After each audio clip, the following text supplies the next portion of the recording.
Dishwasher has a top pull-out rack. This is mainly built for silverware, big spatulas, spoons, wooden spoons like that.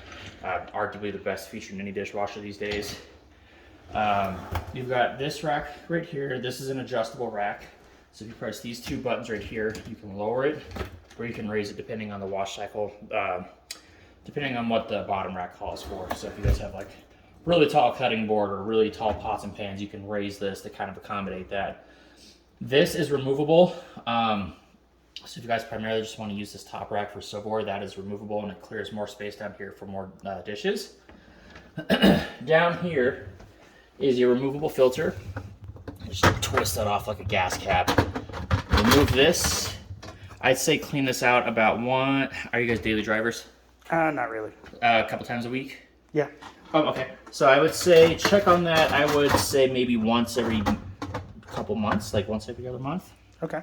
That really just kind of catches any sort of debris, any gunk that builds up over time.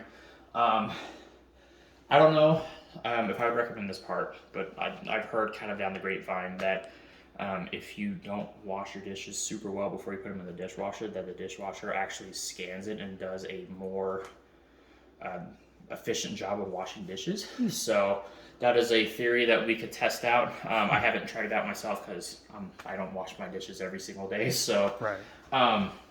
But I've heard down the grapevine that does kind of help. So if you notice that sometimes the dishes aren't getting done, like clean after you've well, they were mostly clean when I put them in there, and then when I pulled them out, nothing really changed. You could try that. So, okay. And then if you guys do that, I would recommend cleaning that filter out once every couple weeks. Okay. Right here you have your soap dispenser. You just press that little button. This little hatch will engage, and then you can put your soap in there.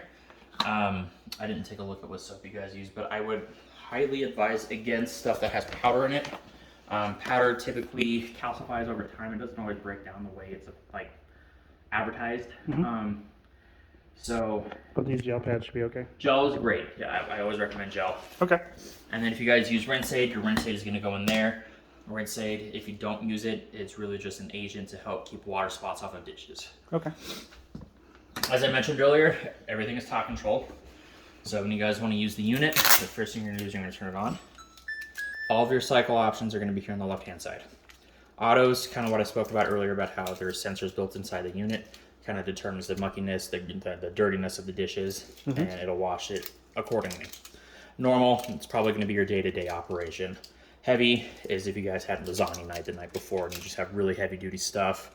Delicate, stuff for ceramic. It uses a very gentle wash cycle. I don't think the water gets as hot in that cycle as it would normally. And the jets down there are definitely a lot more gentle. Turbo is going to be an express wash. That's if you guys kind of have like half a load, or if the dish is already mostly clean, you just need them finished off. That's what turbo does. Refresh is a rinse. So it is a it's another like turbo wash, but it just kind of extends. So let's say you guys use normal, right? Dishes weren't clean as well, but they were mostly clean and you don't want to go back and rewash them by hand. You could just do refresh and it'll kind of recuperate from where it left off. Okay. So you've got a couple notification options over here. So your rinse aid, that will kind of yell at you until you guys refill it. If you guys don't use it, then don't even worry about it. Machine clean is if you guys, if the dishwasher notices that it is dirty. Now to tackle that, I recommend using a product called Afresh. If you don't know them, they make washing cleaners as well. Yep. It's just a little tablet you toss inside of the tub. Don't put it in the soap dispenser. Just throw it in the tub and then run like a normal cycle. And then once the dishwasher has been cleaned, that button should disappear. It should turn off. Okay.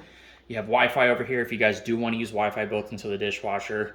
The only real benefit from having it is if you guys are downstairs and the dishwasher will notify you when it's done. Okay.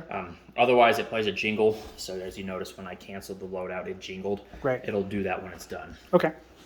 Steam, it just fills the tub with steam before the wash. So if you guys, it helps kind of break the dishes down a little more efficiently.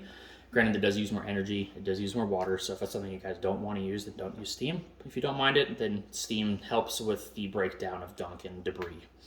Flex zone, you can concentrate a wash on a specific zone. So if you wanted to do top zone, you've got the top arrow, you've got the bottom arrow. or you can just turn it off. Okay. Default, it won't use it. It'll kind of spread it out evenly throughout the 2 racks. However, if you felt like one side needed to be concentrated, that's what that's for. Okay. High temp goes up to about 175 degrees. So again, you guys have lasagna night. You can combo heavy with high temp. That'll really get the job done. But again, it's not the most energy efficient. It's not the most eco-friendly. Extra dry extends the wash cycle of the unit. So it gives it like a 30-45 minute extra dry time. So if you notice the dishes aren't getting dried as well as you'd like them to, that's what that's for. And then you have night dry. Night dry is primarily built if you guys don't plan on using the dishwasher for the rest of the day. It extends the dry by a very long period of time. Okay. Delay start, if you guys wanted to start the dishwasher in 6 hours, 12 hours, 24 hours, that's what that button's for. A lot of people don't use it, but if you felt like you were gonna need it started in a couple hours, that's what that's for. Remote start is a Wi-Fi feature, so if you guys wanted to start the dishwasher when you weren't home, or if you guys were downstairs and you're like, oh, I've got to start the dishwasher, then you could remote start it from your phone using the ThinQ app. Okay. This start button also serves as your cancel button. You hold it down for about 3 seconds, it'll cancel the load, and it will drain any water that's left in the cycle, and then it'll shut the unit off. Okay. So, and then there's a little timer that'll populate right here in the middle. Turn this off.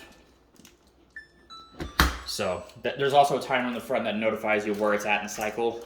Okay. So it usually, all wash cycles vary on how long the options are. So, but you'll have a timer in the front, and then the dishwasher will go off when it's done. So. Okay, sounds good. You have any questions? Nope. Cool. Let me